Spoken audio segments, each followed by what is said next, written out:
presidential election is rolling around, I'm starting to see them Democrats coming out pandering, trying to get the black vote. Doing all they can do to get the black vote. Crazy. Joe Biden made a congressional Black Caucus speech and had the nerve to call LL Cool J a boy. Crazy. This is because deep down, that's the way Joe Biden feels. And Kamala Harris had a video circulating the internet of her at a black cookout, singing, dancing, having a good old time. To me, the video looked staged, just a tactic to get the black vote. I even seen a video on the internet. Kamala Harris had the nerve when asked about reparations for black people. She said, I'm not going to sit here and say that I'm going to do something to benefit black people and black people only. No.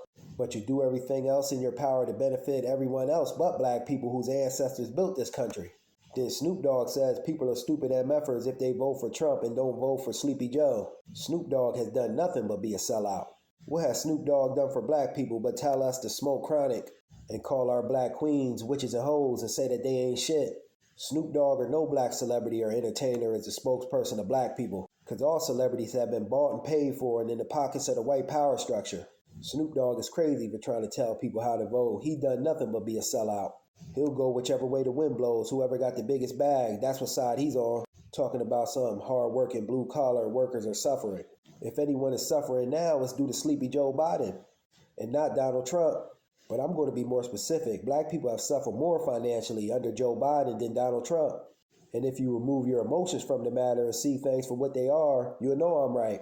But I say for my people, black people, not to vote for either party until things are done to benefit black people and black people alone. Just some years ago, Snoop Dogg was co-signing Donald Trump, if anyone remembers. A lot of rappers were even putting Donald Trump in their rap lyrics. Biden is doing things that directly harms black people, bringing all these immigrants in, which are most times anti-black. But I have no problem with grabbing up some codified and unified brothers and sisters from the African diaspora and bringing them over. But y'all won't do that because y'all want to marginalize black people.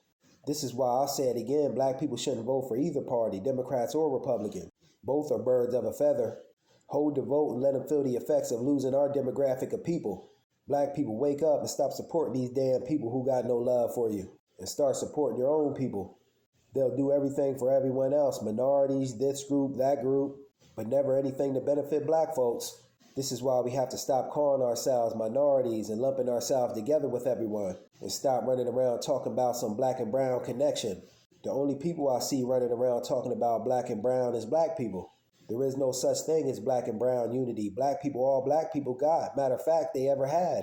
Another thing, as far as trying to get things done, as far as bills, laws, and aids for black people, why do some black people try to get other groups and races of people and bring them along in our fight for liberation? They don't include us when Latinos, Asians, Indians, etc. When they go after stuff, they go after stuff solely for the benefits of their particular group. We need to and must start doing the same thing.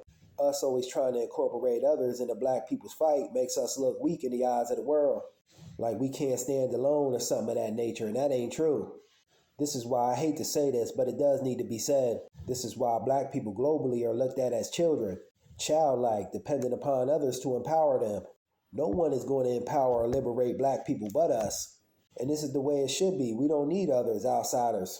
Which brings me to my next point. We must own, operate, and control every facet of our existence. This is true black power right here, owning, controlling our own banks, shipping lines, hospitals, major industries, and employing our own people. Black power not just something that's talked about. It must be acted on, displayed, and put into effect.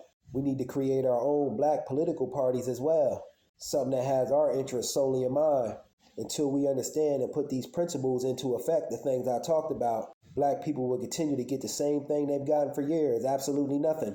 We need to get serious about breaking away from some of this stuff that's holding us back and get our own. Ashe.